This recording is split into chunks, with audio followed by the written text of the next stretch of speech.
C Veeregowda, Ramanagara ಜಿಲ್ಲೆ, ಚನ್ನಪಟ್ಟಣ ತಾಲೂಕು. ನಾನಿವತ್ತು ಏನು ನಮ್ಮ ಕರ್ನಾಟಕದ ನೂತನ ಮುಖ್ಯಮಂತ್ರಿಯಾದ ಡಿ ಕೆ ಶಿವಕುಮಾರ್ ಬಗ್ಗೆ ಹೇಳುವುದಾದ್ರೆ, ಅವರು 40 ವರ್ಷಗಳಿಂದ ಸತತವಾಗಿ ಅವರು ಕಾಂಗ್ರೆಸ್ನ ಕಟ್ಟಿ ಬೆಳೆಸಿ ಇವತ್ತು ಒಂದು ಉನ್ನತ ಹುದ್ದೆಗೆ ಬಂದಿದ್ದಾರೆ. ನಿಜಕ್ಕೂ ಅವರು ಜಿಲ್ಲಾ ಪಂಚಾಯತ್ ಸದಸ್ಯರಾಗಿ ಮತ್ತು MLA ಆಗಿ ಮತ್ತು ಮಂತ್ರಿಯಾಗಿ ಇವತ್ತು ಮುಖ್ಯಮಂತ್ರಿಯಾಗಿ ಪ್ರಮಾಣ ವಚನ ಸ್ವೀಕಾರ ಬುಧವಾರ ಮಾಡ್ತಾ ಇದ್ದಾರೆ. ತುಂಬಾ ನಮ್ಮ ಕರ್ನಾಟಕ ಜನತೆಗೆ ತುಂಬಾ ಸಂತೋಷದ ವಿಚಾರ.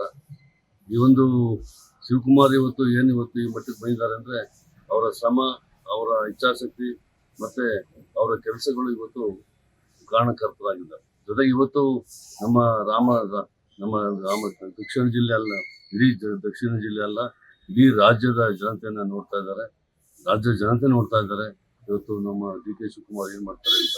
ಏನಿವತ್ತು ಮಾನ್ಯ ಸಿದ್ದರಾಮಯ್ಯನವರು ಮಾಡಿದಂತ ಜನಪರ ಕಾರ್ಯಗಳನ್ನ ಮುಂದುವರಿಸಿಕೊಂಡು ಅದೇ ರೀತಿ ಇವರ ಚಾಣಾಕ್ಷತದಿಂದ ಇನ್ನು ಬೇರೆ ಬೇರೆ ಕೆಲಸಗಳನ್ನ ಮಾಡಲಿಕ್ಕೆ ಜನ ಇಚ್ಛೆ ಪಡ್ತಾವ್ರೆ.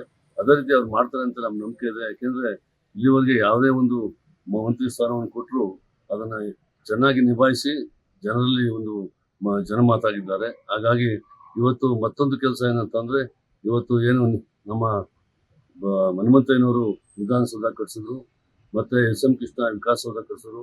ಇವರು ಒಂದು ವಿಶ್ವಾಸಸೌಧನ ಕಟ್ಟಿ ಎಲ್ಲಾ ಒಂದು ಆಫೀಸ್ಗಳನ್ನ ಒಂದೇ ತರ ಬರೋ ತರ ಮಾಡಿದ್ರೆ ಅವರ ಹೆಸರು ಅಜರಾಮವಾಗಿ ಉಳಿತದೆ ಅಂತ ನಾನಾದ್ರೂ ಭಾವಿಸಿದ್ದೇನೆ. ಅದನ್ನ ಮಾಡ್ತಾರೆ ಅಂತ ನಾನು ನಂಬಿದ್ದೇನೆ.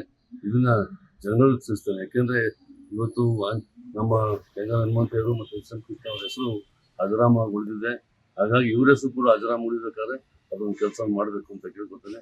ಅದರಲ್ಲೂ ನಮ್ಮ ದಕ್ಷಿಣ ಜಿಲ್ಲೆ, ರಾಮನಗರ ಜಿಲ್ಲೆಯನ್ನ ಅವರು ಅತಿ ಹೆಚ್ಚಾಗಿ ಪ್ರೀತಿಸಿ ಇವತ್ತು ನಮ್ಮ ಸರ್ವತೋಮುಖ ಅಭಿವೃದ್ಧಿಗೆ ತಾಲೂಕಿನ ಸರ್ವತೋಮುಖ ಅಭಿವೃದ್ಧಿ ಸಂಸ್ಥೆ ಅಂತ ಈ ಒಂದು ವಿಚಾರದಲ್ಲಿ ಹೇಳ್ತಾರೆ.